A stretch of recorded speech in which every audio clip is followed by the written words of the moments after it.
Assalamualaikum warahmatullahi wabarakatuh. Ketemu lagi di pelajaran matematika. Minggu ini kita akan bahas tentang kombinasi.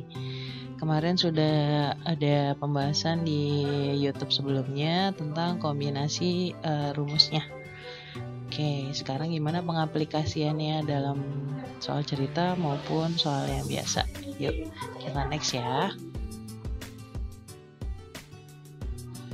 Kombinasi adalah pemilihan objek tanpa memperhatikan urutan. Jadi bisa dibilang secara acak. Jikalau ada soal yang pengambilannya secara acak, tidak memperhatikan urutan, maka kita pakai langsung kombinasi.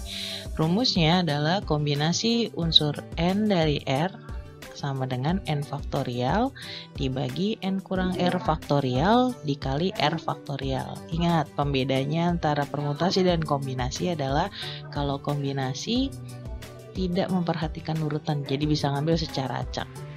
Tapi kalau permutasi harus pakai urutan. Itu ya poin pentingnya dalam soal cerita. Untuk pengaplikasian soalnya kita next di slide selanjutnya. Oke, banyak contoh soalnya sebagai berikut. Banyak cara memilih pemain inti sebuah tim basket dari 8 orang adalah satu tim basket isinya 5 dan 5 orang itu harus bisa menempatkan dirinya pada posisi setiap posisi. Mau jadi penyerang, mau jadi pertahanan, dia harus bisa di semua posisi. Nah, di tim basket ini ada 5 orang, maka R-nya 5 karena kita mau ngambil cuma 5 orang. Kemudian banyaknya orang yang dapat dipilih yang tersedia ya. Banyaknya orang yang tersedia ada 8 orang. Maka N-nya 8. Oke, maka banyaknya cara memilih pemain inti dalam sebuah tim basket tersebut adalah kombinasi dari 8,5 gitu ya. Bisa tulisnya C 8,5 atau 8C5 sama aja. Penulisannya sama aja. Yang penting pengaplikasian terakhirnya di rumusnya jangan sampai salah. Oke. C 8,5 sama dengan 8 faktorial dibagi 8 kurang 5 faktorial dikali 5 faktorial. Maka 8 faktorial dibagi 3 faktorial 5 faktorial. Nah, bilangan yang paling besarnya di 8, bilangan terbesar kedua ada di 5, maka 8-nya berhenti di angka 5. 8 kali 7 kali 6 kali 5 faktorial dibagi 5 faktorialnya ditulis ulang ya. Sisanya yang belum kita operasikan adalah si 3 faktorial. 3 faktorial ini kita harus jabarkan sampai di 1. 3 kali 2 kali 1. Oke, yang bisa dicoret antara atas dan bawah adalah si 5 faktorial. Maka 5 faktorial kita coret. Kemudian ada lagi yang bisa dicoret. 3 kali 2 berapa ya? 6 ya. Maka 6-nya juga kita coret yang di atas. Yang di bawah yang kita coret 3 dan 2. Karena 3 kali 2 hasilnya 6. Bilangan yang tersisa adalah 8 kali 7. Maka hasilnya 8 kali 7 sama dengan 56 cara. Jadi banyaknya cara untuk memilih pemain inti sebuah tim basket yang tadinya ada 8 orang mau dipilih 5, ada 56 cara. Susunannya bakal kita bentuk gitu ya.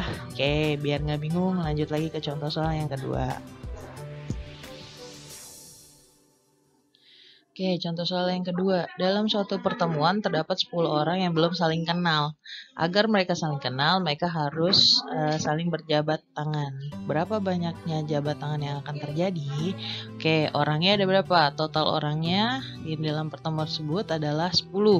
Maka N-nya adalah 10. Nah, kalau mau saling jabat tangan, mungkin gak rame-rame jabat tangan. Ya.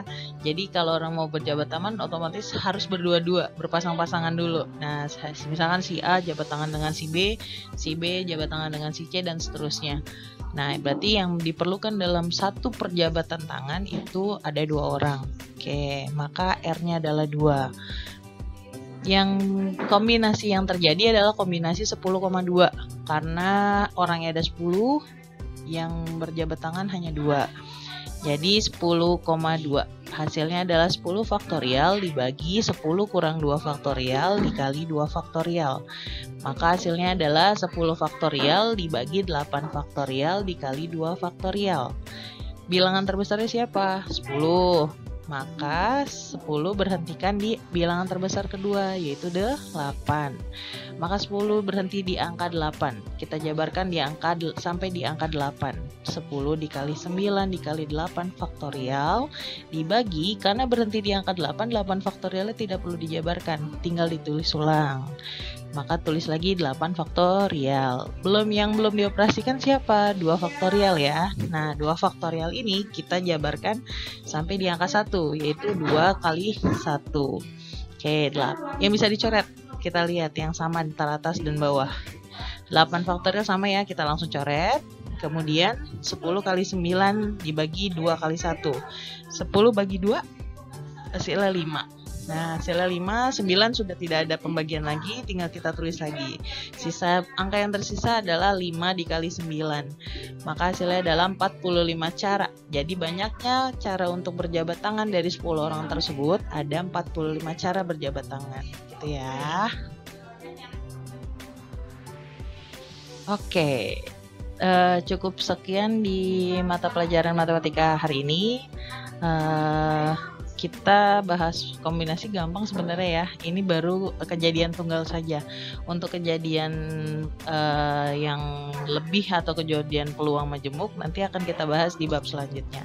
Yang penting kalian harus bisa membedakan mana yang kombinasi, mana yang permutasi. Ingat, kalau yang permutasi harus memperhatikan urutan, kayak ketua, sekretaris, bendahara gitu ya. Itu harus diperhatikan, itu pakainya permutasi.